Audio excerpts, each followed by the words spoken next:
Welcome to the Agile Leadership Series. We're going to take a journey to explore what agility means in leadership and in strategy. My name is Belinda Doveston, and thank you for joining me on this journey.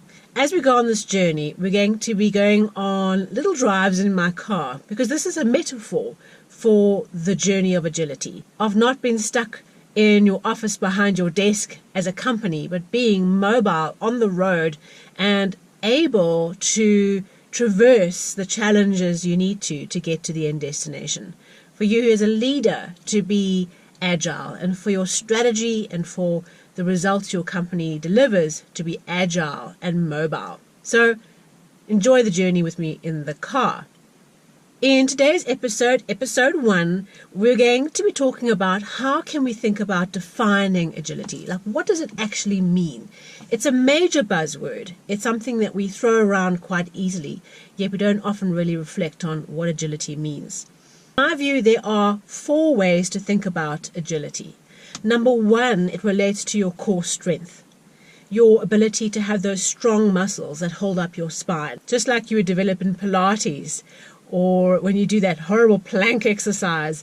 It's about developing our capacity to be able to be strong internally in spite of the turbulent times around us. In our strategies, this relates to our core promise or purpose of the organization and the core values, what we stand for, our underlying principles that guide our decisions as an organization. And as a leader, this relates to our purpose, our meaningful contribution, what we are here to do, and our personal values that are our guidance system in the way forward. Number 2, we think about agility in terms of balance. Think about that tightrope walker or a gymnast on the balance beam, very acute sense of left and right and up and down, and being able to maneuver to maintain homeostasis and balance. In our strategies, this means having the ability to strategize for the different demands that are placed on our businesses as part of our strategy. Do we focus on the customer and the customer relationship, or do we focus on productivity and efficiency? The answer is it's not one or the other, it's both. And there are many different facets to our organizations that require this balancing act, as we have limited resources, and we have to make decisions around how do we allocate those resources to the task at hand to fulfill the strategy. So mastering our ability for balance is really critical. At a leadership level, balance relates to the balance in our teams, our capacity for our teams to have a balanced set of natural energy, of talent, of attention, of culture. Diversity in every aspect creates a lot of agility for our organizations. The third aspect relating to agility is endurance fitness. I can relate this to my own experience of climbing Kilimanjaro, and as the guides say to you, pole pole, slowly up the mountain.